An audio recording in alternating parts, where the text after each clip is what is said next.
तो नवरात्रि के इस पावन अवसर पर अगर आप माता रानी को अपने घर पर बुलाना चाहती हैं तो कमेंट बॉक्स में लिखिए माता रानी आपका स्वागत है हमारे घर में।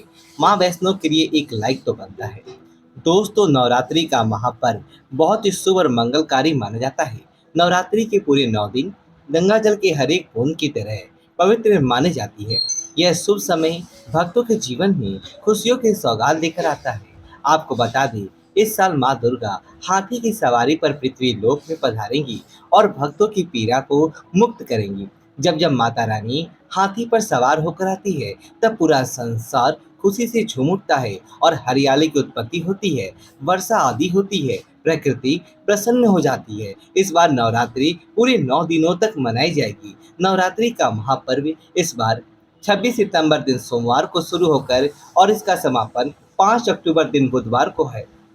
ऐसे में शारदीय नवरात्रि पर माँ दुर्गा की कृपा पाने के लिए कलश स्थापना का शुभ मुहूर्त है 26 सितंबर सुबह 6:11 से लेकर 7:51 तक रहेगा। शुभ मुहूर्त में की गई पूजा बहुत ही शुभ मानी जाती है। इससे समस्त देवी देवताओं की कृपा प्राप्त होती है और पूजा पाठ का फल कई लाख गुना प्राप्त होता है। ऐसे में जो व्यक्ति नवरात्रि आने से पहले अपने घर में ये चीजें लेकर आता है तो उसके घर में माँ वैष्णो का होगा आगमन, माता लक्ष्मी का होगा वास, माँ सिर वाली आपकी झोली खुशियों से भर देंगी। इसीलिए नवरात्रि आने से पहले घर में ये चीजें जरूर लेकर आए। दोस्तों, जो माता रानी के भक्त हैं वह अगर माता रानी की इन प्रिय चीजों में से कोई भी एक चीज अपने घर में लेकर आते हैं तो माता रानी अपने भक्तों के घर दौड़ी चली आती हैं और माता रानी की कृपा से घर में किसी को भी किसी भी प्रकार का कष्ट नहीं रहता।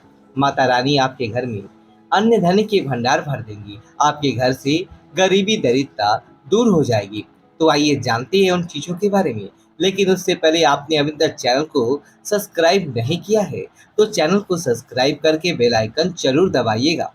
दोस्तों, नवरात्रों में माँ दुर्गा को 16 श्रृंगार अवश्य अर्पित करना चाहिए। 16 श्रृंगार में लाल चुंदरी, चूड़ी, बिछुआ, इत्र, सिंदूर, महावर, बिंदी, मेहंदी, काजल, चोटी, मंगलसूत्र या फिर गले के लिए माला, पायल, नेल पॉलिश, लाली, कान की बाली, चोटी में लगाने के लिए रबर या फिर रिबन। आप माँ दुर्गा को साड़ी, लहंगा, चुंदरी भी अर्पित कर सकते हैं।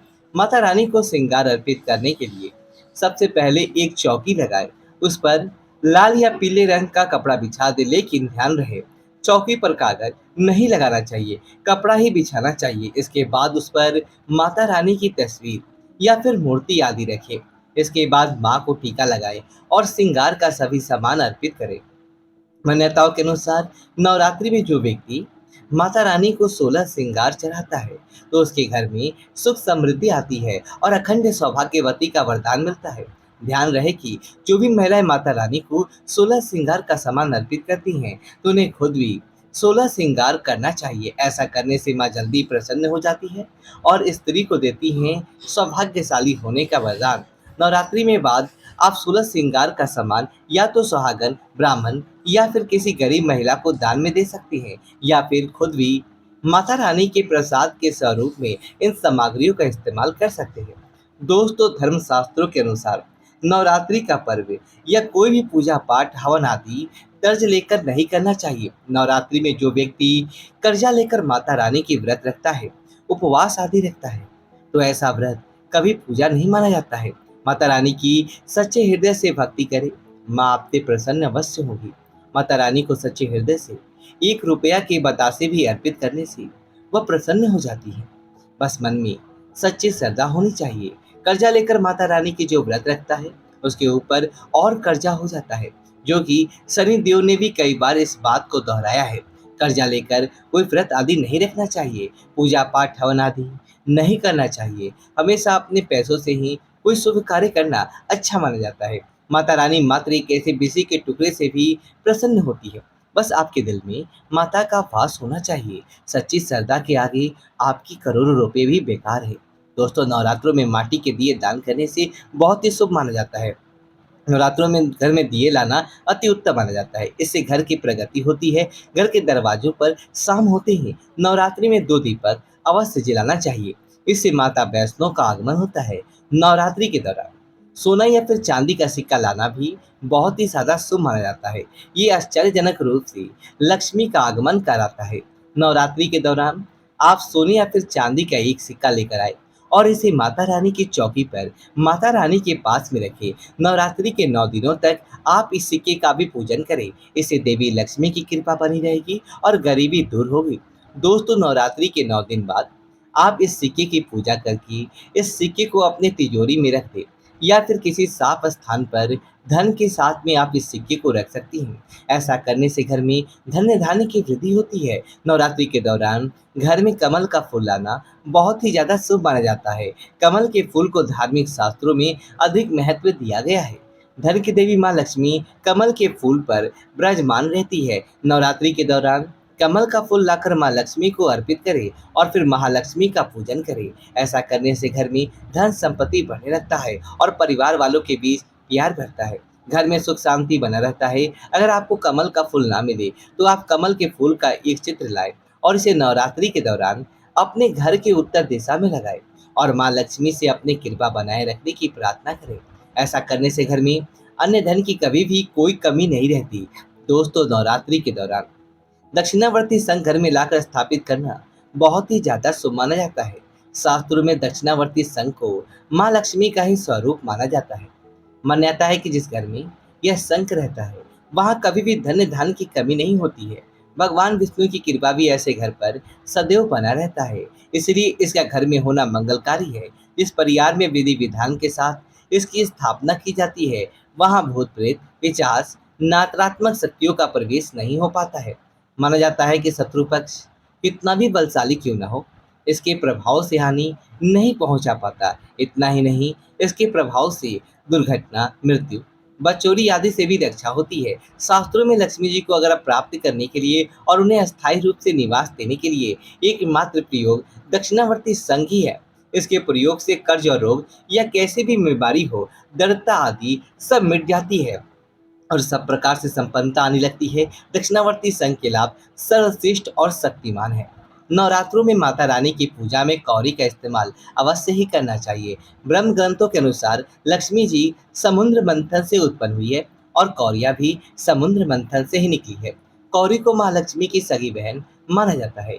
कौरी में धन को आकर्षित करने का स्वाभाविक गुण होता है। नवरात्रि में 7 की संख्या में कौरी लाए और इन्हें हल्दी से पीले रंग का रंग दी और इन कौरियों को माता रानी के पास चौकी पे रख दे। नवरात्रि के पूरे 9 दिनों तक आप माता रानी का पूजन करने के बाद इन कौरियों का भी पूजन करें।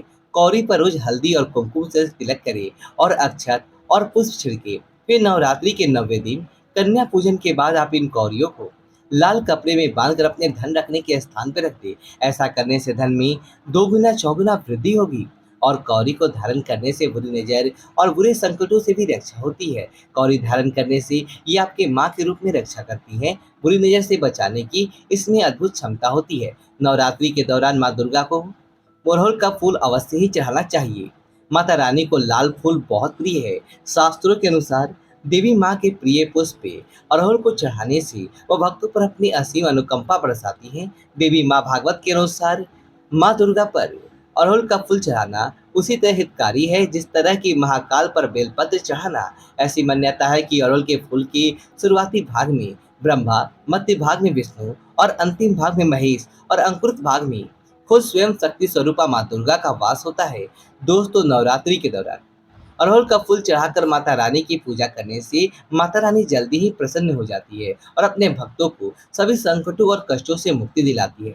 आपको बता दें, सभी ने माता रानी के मंदिरों में छत्र देखे होंगे। छत्र अभामंडल, छाया, सम्मान और सत्ता के सूचक होती है।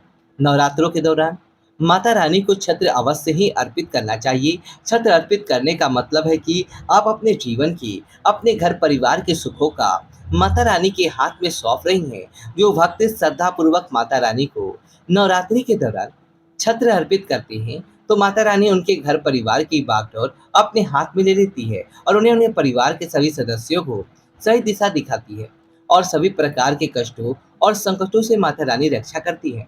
दोस्तों, आप अपनी इच्छा के अनुसार माता रानी को चांदी का, सोने का, बड़ा या फिर छोटा कैसा भी छत्र अर्पित कर सकते हैं।